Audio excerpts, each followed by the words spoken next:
Bem-vindo, Ricardo Berzoini, O nosso... Berzoini está se coçando que ele quer dar opinião lá, eu estou vendo ele aqui. Rapaz, eu quero entrar nessa conversa. Tudo bem, Berzoini?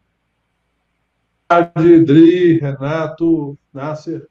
Prazer estar com vocês. Prazer é nosso. Olha, já pode entrar chutando aí já. Oi?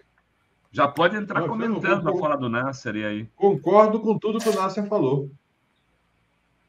Na verdade, esse debate, quem acompanha, eu tenho acompanhado desde 2013, 2014, quem acompanha a realidade daquela região da Ucrânia, a Crimeia e o Donbass, sabe que ali tem uma questão muito mais complexa e que os Estados Unidos fomentaram um processo de direitização da Ucrânia para acossar o Putin. Só que ele não entende nada de política internacional que pensa diferente. E o Lula, ele está colocando as coisas nos seus devidos termos. O fato é o seguinte, independente do que eu pense sobre o Putin, do que eu pense sobre o Zelensky, o fato concreto é o seguinte, essa crise está anunciada desde 2013. Com certeza. Desde antes da anexação da Crimeia. Os Estados Unidos sabem e fomentaram esse processo. E é óbvio que o Putin aguardou o quanto pôde, ele teve paciência. Quem assistiu às entrevistas do Oliver Stone com o Putin sabe que ele avisou várias vezes. E quem assistiu o documentário do Oliver Stone sobre a Ucrânia sabe melhor ainda. Ou seja, é óbvio que o ideal para o mundo é a paz. O ideal para o Putin teria sido resolver essa parada em 30 dias, no máximo. Porque guerra é igual greve. Quando ela fica longa demais, é só desgaste. Mas começou, obviamente, ele só vai parar quando houver uma proposta razoável ou de cessar fogo ou de um acordo de paz. Isso inclui não estabelecer limites nem na Crimeia, nem no Donbass. Acreditar que o Putin, depois de tudo que aconteceu, vai recuar sobre o Donbass é muita ingenuidade. O Ricardo lembrou do documentário, da entrevista com o Putin, do Oliver Stone. Para quem quiser assistir, quem trouxe para o Brasil esse documentário foi o Fernando Moraes.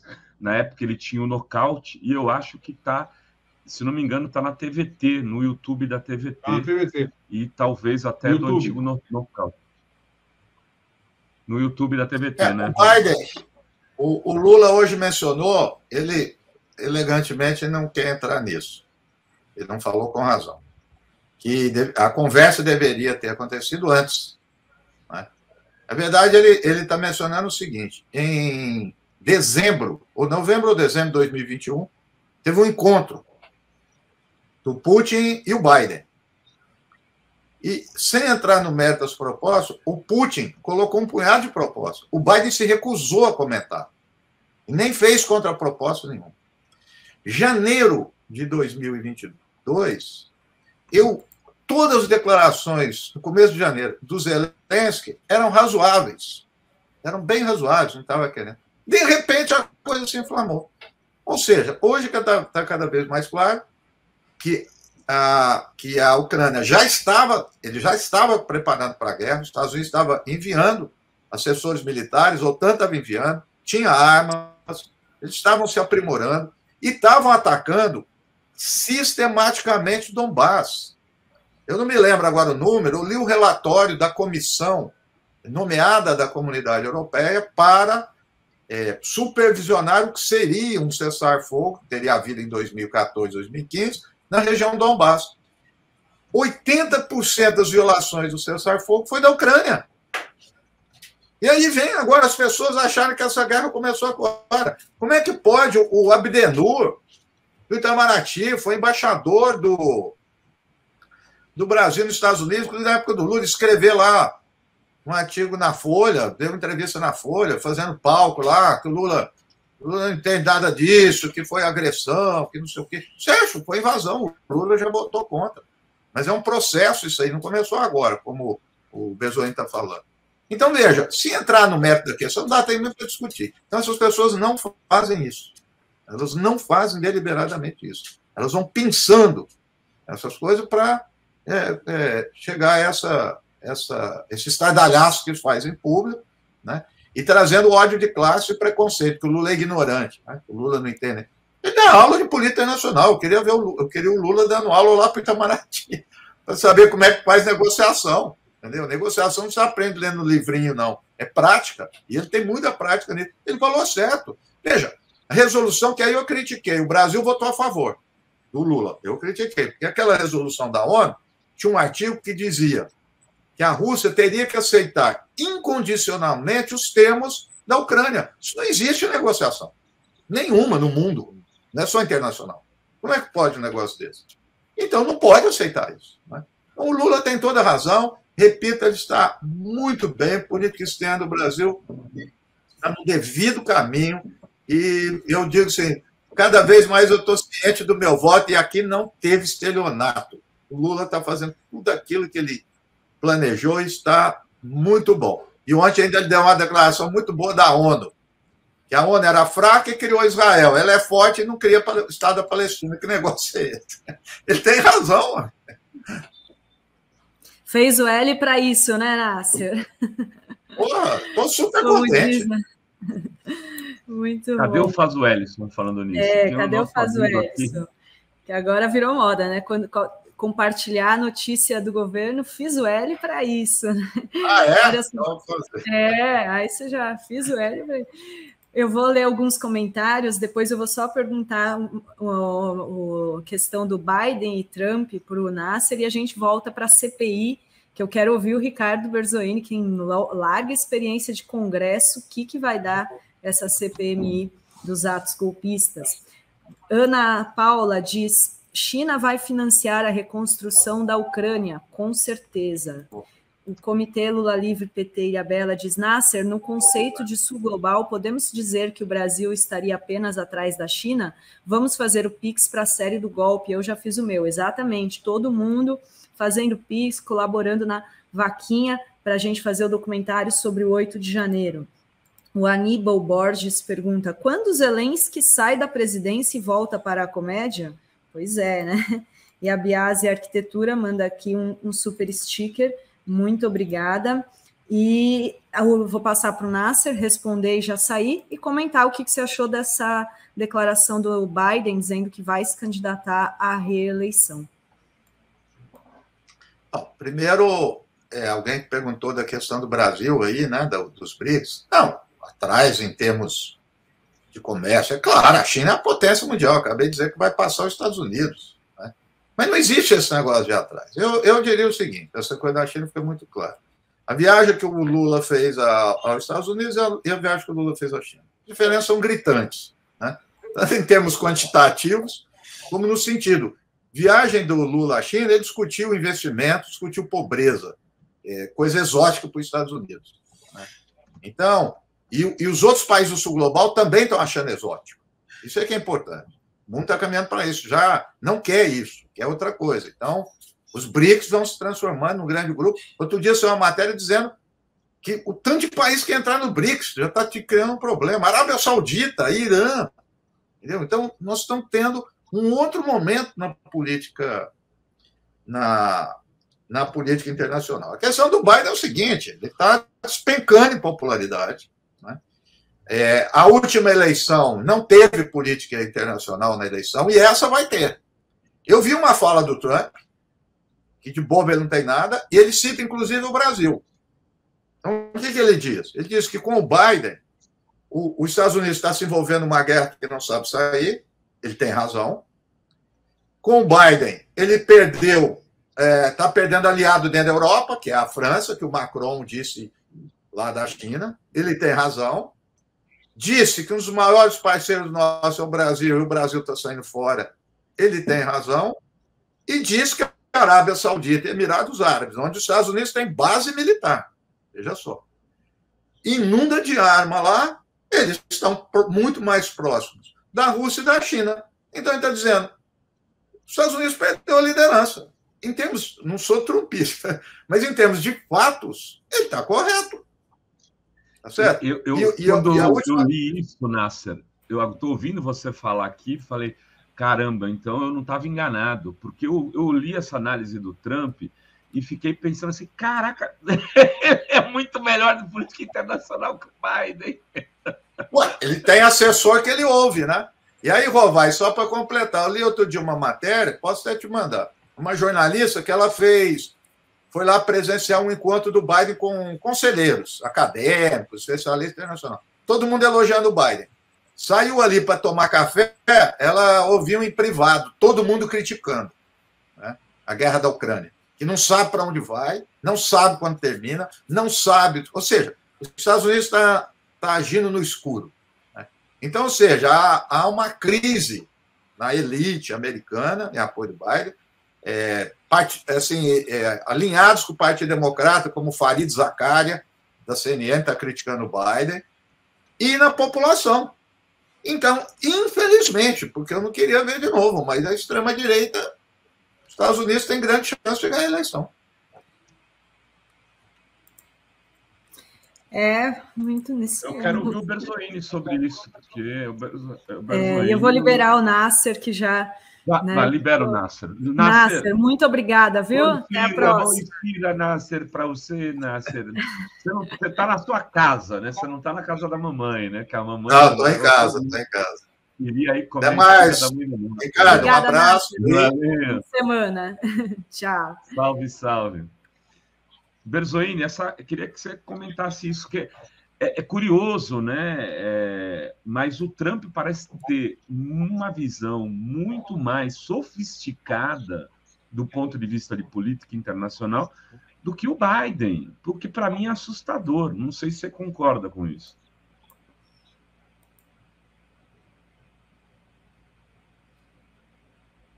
Eu não tô te ouvindo, Renato. Eu disse que o que o Nasser acabou de falar, e eu tinha lido essas declarações do Trump, que acaba que o Trump tem uma posição mais sofisticada e inteligente que o Biden em política internacional, o que é assustador para mim. Eu tenho um amigo americano, Renato, que diz o seguinte, em matéria de política internacional, os democratas não latem, mas mordem. E os republicanos latem, mas não mordem. Ou seja, é uma relação entre o interesse interno e a relação internacional bem diferenciada.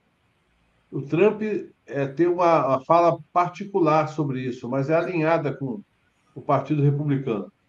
Se você imaginar que as principais atrocidades cometidas pelos Estados Unidos foram durante governos democratas, em matéria de política internacional.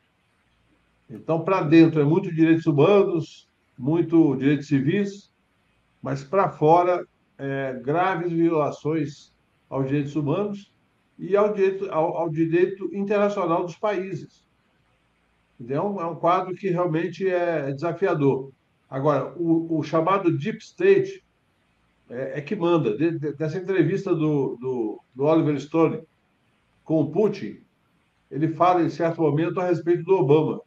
O Putin diz, parece que o Obama é uma boa pessoa, mas quem manda nos Estados Unidos não é o presidente. Exatamente. Muito bom. Muito bem. Odri, acho que seria legal a gente voltar um pouco à CPI aqui com o Ricardo. Exato. Porque ele viveu no Congresso e no governo, como ministro, muitas...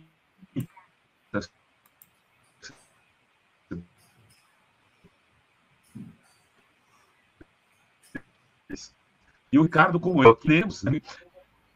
Alô? Oi, deu uma travada, não sei se foi só para mim, Rovai.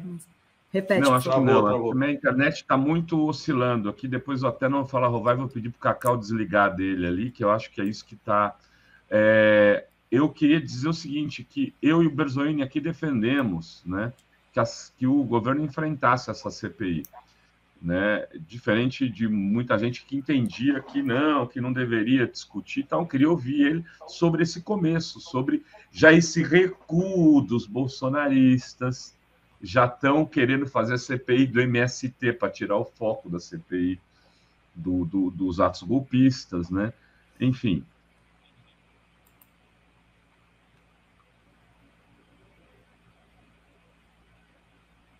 Ricardo? É isso. Então, a CPI, da verdade, Renato, ela é sempre um instrumento político. Eu sempre fui muito cauteloso, tanto sendo oposição quanto sendo situação, com esse fetiche da CPI. Porque as CPIs não são instrumentos de investigação comuns. São fortemente contaminados pela política. É claro que ela tem algumas prerrogativas similares da investigação policial, mas até isso é complicado, porque muitas vezes uma maioria eventual desvia a investigação para outro caminho. Então, nesse caso especialmente, eu achei que desde o começo o governo devia dizer: pode fazer, vamos fazer, porque a CPI ela não concorre necessariamente com a investigação policial judicial. Ela pode investigar outras coisas. Por exemplo, aqui no DF está tendo uma CPI na Câmara Legislativa. Ela pode apurar elementos que nem a CPI do Congresso e nem a investigação da Polícia Federal vai apurar. Então, elas podem se somar. Agora, é óbvio que tem que se preparar para enfrentar a baixaria. Quando a oposição começa a recuar, é porque eles sabem que o atual governo, não teve nada a ver com o que aconteceu. Ao contrário, foi vítima do que aconteceu. E eles sabem que foi organizado pelas forças bolsonaristas, por setores da Polícia Militar do DF, por setores das Forças Armadas, por setores religiosos, por empresários antidemocráticos. Eles sabem. E, portanto, tentaram blefar. O blefe deu errado. E agora vai ter CPI. O papel do governo é garantir o bom funcionamento da CPI. Assegurar que não haja manipulação midiática. Se preparar para a guerra da comunicação, tanto em relação à grande mídia quanto em relação às redes sociais. O restante é administrar. Quem não deve, não teme.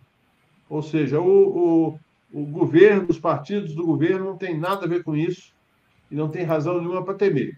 Tem apenas que cuidar da condução da CPI para evitar baixaria e pegadinha. Ô, Ricardo, e o Lira aprovou ontem também essa CPI do MST, que foi assim, com 172 assinaturas, todos os bolsonaristas lá e, claro, a bancada ruralista em peso para pedir essa CPI, que vai funcionar como um palanque, né? Para que, já que eles não vão conseguir fazer na CPMI do 8 de janeiro, eles vão tentar fazer ali para criminalizar o movimento. Quando você era deputado, já teve uma CPI que investigou o MST, né? Como que você acha que vai dar esse tipo de coisa? Vai ser um circo mesmo, um palanque?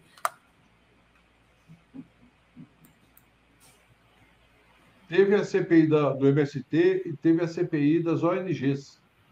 Não sei se vocês se lembram disso. É verdade. Que aí virou CPI do fim do mundo. Tudo que parecia entidade, sindicato, movimento, entrou na investigação. Então, o risco que tem digamos, a presidência e a relatoria terem um comportamento de ampliar demasiadamente o objeto. Em relação ao MST, eles sabem claramente que eles são objeto do ódio da direita brasileira há muito tempo. E eles se cuidam para evitar qualquer tipo de interpretação criminosa da sua atividade política legítima, inclusive da atividade empresarial, porque o MST é um grande produtor de alimentos hoje no Brasil, é o maior produtor de arroz orgânico do Brasil e um dos maiores do mundo, e tem um papel muito importante na sociedade brasileira.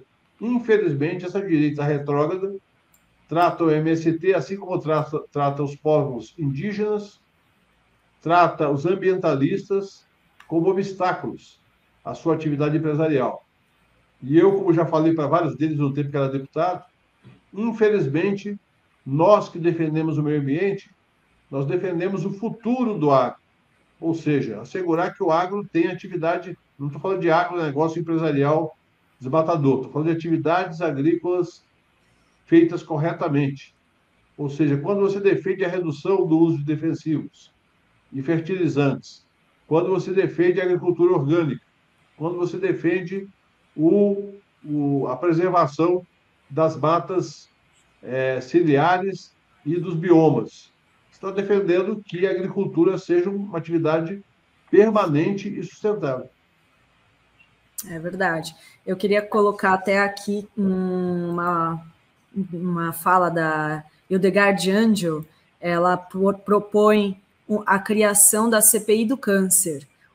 Ela diz aqui, o MST está sob violento cerco da mídia ruralista e dos agrotrogloditas no Congresso com a proposta da criação do CPI do MST. Já eu proponho uma CPI reversa, a CPI do câncer, para questionar a coincidência da proliferação do câncer no país a partir da liberação dos agrovenenos. Proponho também que, a partir das evidências das estatísticas apresentadas, sejam também pessoalmente responsabilizados aqueles que propuseram, se empenharam, aprovaram e defenderam tais liberações com alto poder letal sobre a população brasileira. Lembrando que no último governo foi a maior aprovação, liberação de agrotóxicos que o país já teve, inclusive liberando venenos que são proibidos em outros países, como na União Europeia também.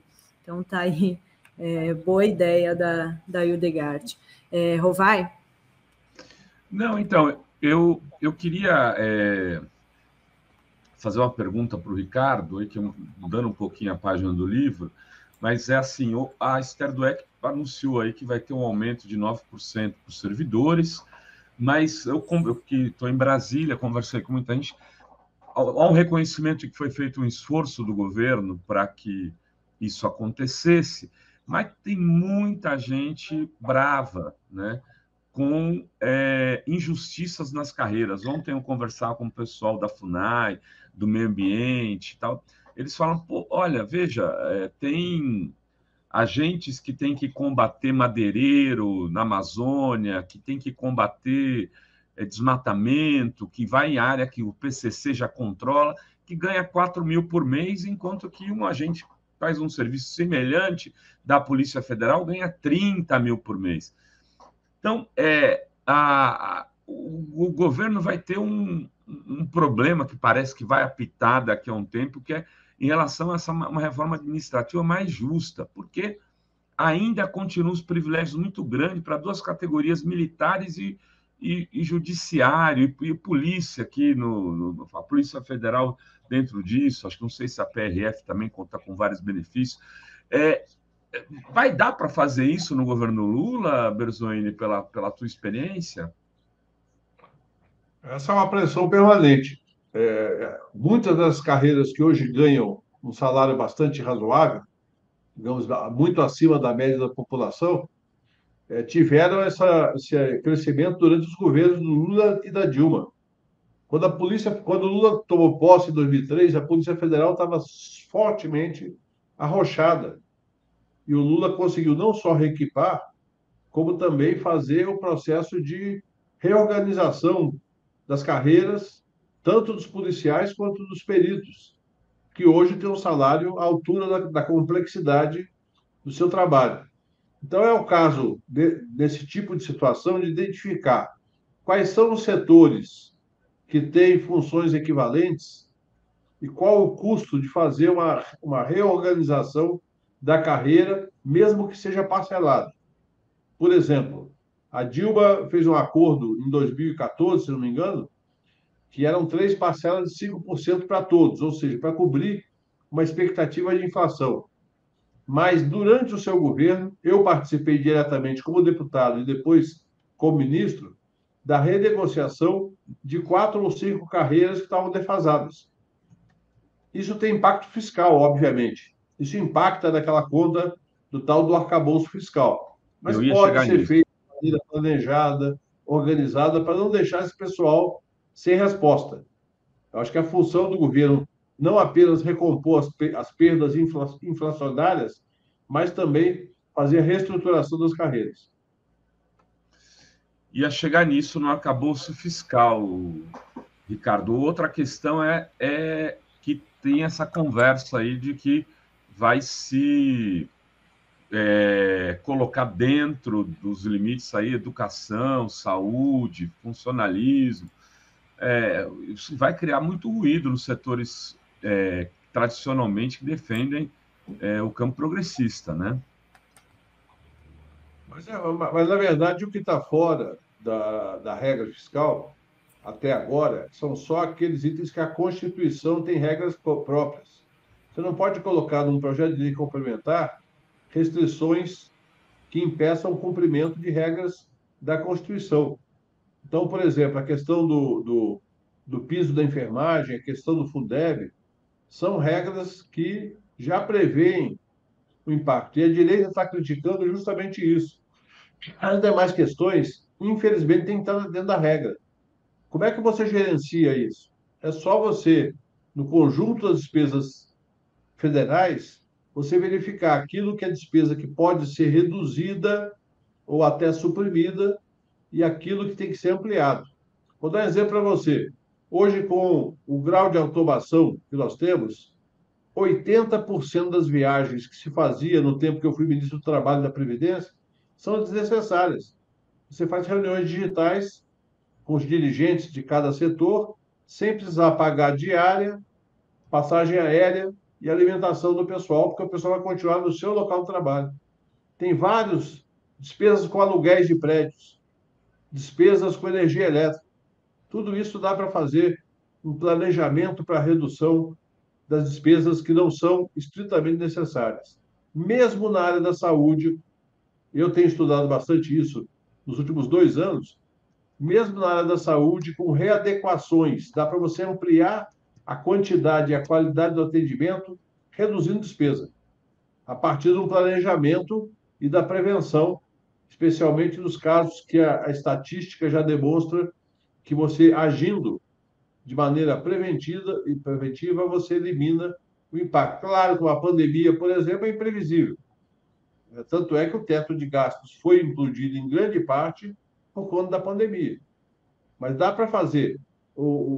Claro que eu já disse que eu faria uma proposta diferente de regra fiscal, um pouco menos ambiciosa, nesse momento em termos de equilíbrio. Até porque o desequilíbrio não foi provocado por nós. Exato. Foi provocado pelo governo anterior. Mas eu creio que dá para cumprir a regra que o Haddad propõe, desde que não mude muito no Congresso, fazendo toda aquela questão da meta com bandas e também com a regra do 0,6% a 2,5% de crescimento da despesa a cada ano. Ricardo, eu queria voltar à CPI. Qual que você acha que vai ser a composição agora? Os partidos vão indicar, né, as lideranças vão indicar os deputados e senadores. Ontem o Felipe Pena esteve aqui e disse que o governo teria 21 das 32 vagas, né? Qual que você acha que vai ser essa composição aí? Como deveria ser, né, na sua opinião? Na verdade, esse é um dos problemas mais delicados, porque todos os partidos da base do governo, com exceção dos partidos de esquerda, tem gente que é contra o governo. Tem uma minoria que é contra o governo, às vezes é quase meio a meio. Então, você tem que ter um critério muito claro, porque essas vagas são vagas que serão decisivas na hora de votação de requerimento e na hora mesmo do debate político. Então, esse é o cuidado que a SRI, junto com os líderes, tem que ter, ou seja, quem é base, mesmo que tenha uma minoria anti-governo, quem é base tem que zelar pela base. E é óbvio que uma CPI como essa, o principal efeito dela no curto prazo é midiático. Você vê a CPI da Covid, por mais que tenha sido importante, ela provocou muito mais, digamos, embate político do que resultados concretos no campo judicial. Então, a CPI tem essa característica, ela tem um lado da investigação que ela é profundamente midiático e com as redes sociais da maneira como funcionam hoje, é preciso que o governo monte uma sistemática não para fazer fake news, mas para combater as fake news, para fazer o enfrentamento nas redes em quantidade e em qualidade daquilo que foi colocado. Veja só, vocês falaram agora há pouco desse fake news do Antonov. De fato, é uma coisa absurda. É tão absurdo. Eles colocaram um valor que nenhuma empresa do mundo investe em nenhum país. 50 bilhões de dólares, nenhuma empresa. A Boeing resolveu investir no Brasil, não vai ter 50 bilhões. Se a GM quiser disputar a hegemonia do mercado brasileiro, não vai ter 50 bilhões. Então, eles sequer se preocupam em ser razoáveis. Porque sabem que tem uma massa de pessoas que via Telegram, via WhatsApp, ou mesmo via as redes sociais tradicionais, o pessoal acredita em qualquer coisa que aparece. A China, né, Ricardo?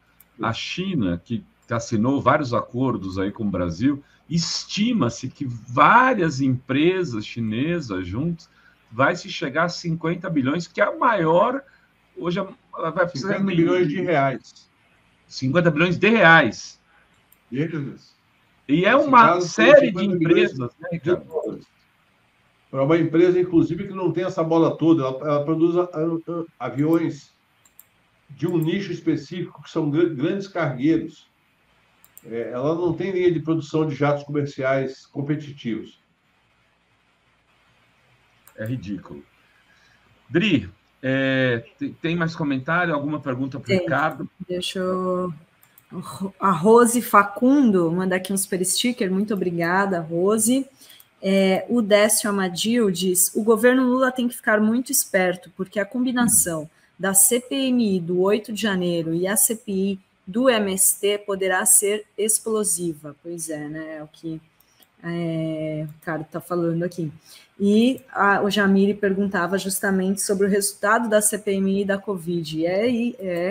Teve muito impacto ali midiático, né? E acho que até pode dizer que contribuiu para a derrota do Bolsonaro, né? Porque muita gente viu ali a desumanidade, crueldade com que ele tratou os brasileiros, né?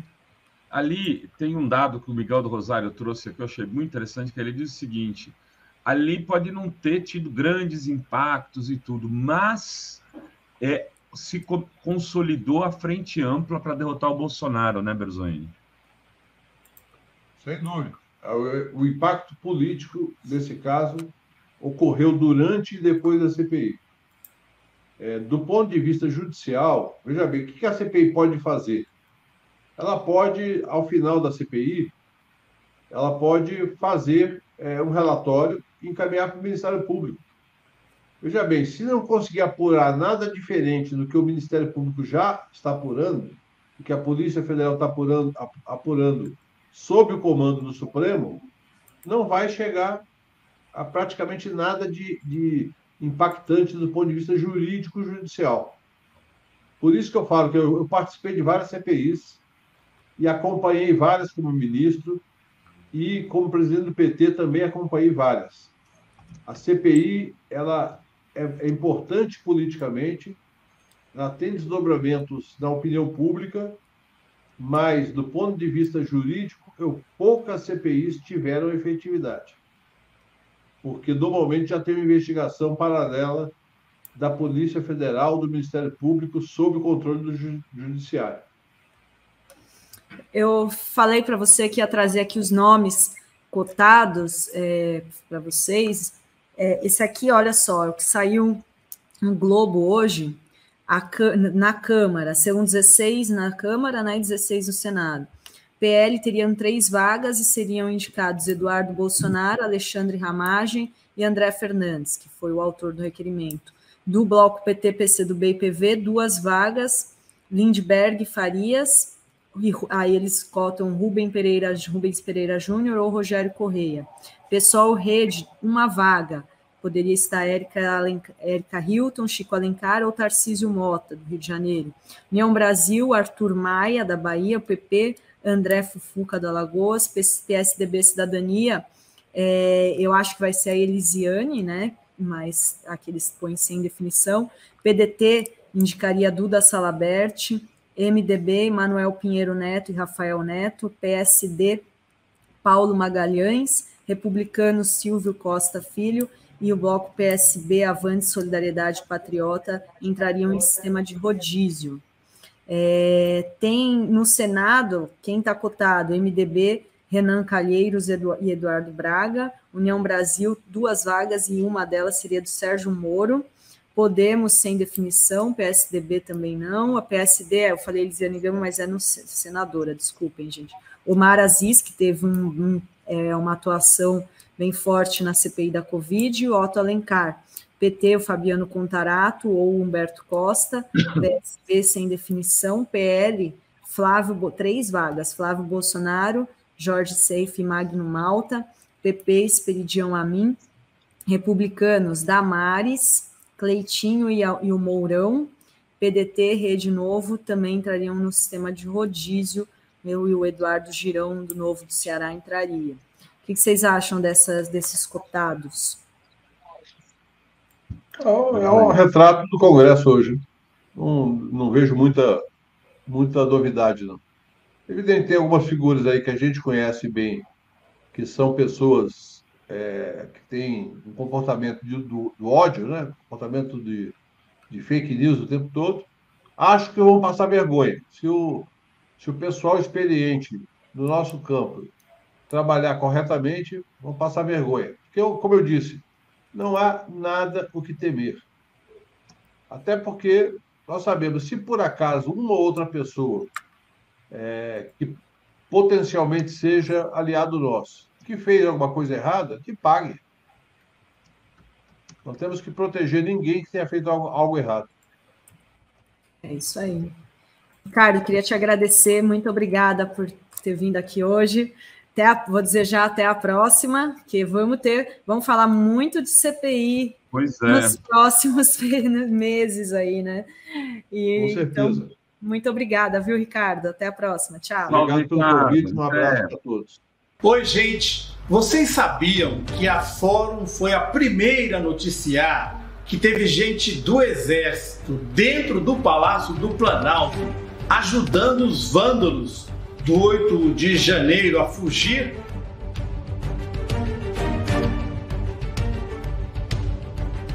Pois é, essa pessoa hoje se tornou testemunha oficial e só agora está sendo descoberta pela mídia convencional. Você que nos acompanha há muitos anos não fica surpreso, né? Tivemos juntos no golpe contra Dilma, na perseguição ao Lula pela Lava Jato e durante o pesadelo que foi o governo Bolsonaro. Então você sabe melhor do que ninguém, fomos alvos de ações na justiça muito custosas. Por isso, a Fórum Filmes pede a sua contribuição para fazer um documentário sobre o dia histórico do 8 de janeiro, com informações e entrevistas exclusivas. Da mesma maneira que já antecipamos essa testemunha-chave para todo o processo. O Renato Rovai, futuro cidadão honorário de Sinop, Adri De Lorenzo e toda a turma da Fórum, inclusive eu, contamos mais uma vez com a sua ajuda para poder apresentar esse trabalho. Quem não puder, mesmo que um pensamento positivo já nos ajuda. Muito obrigado.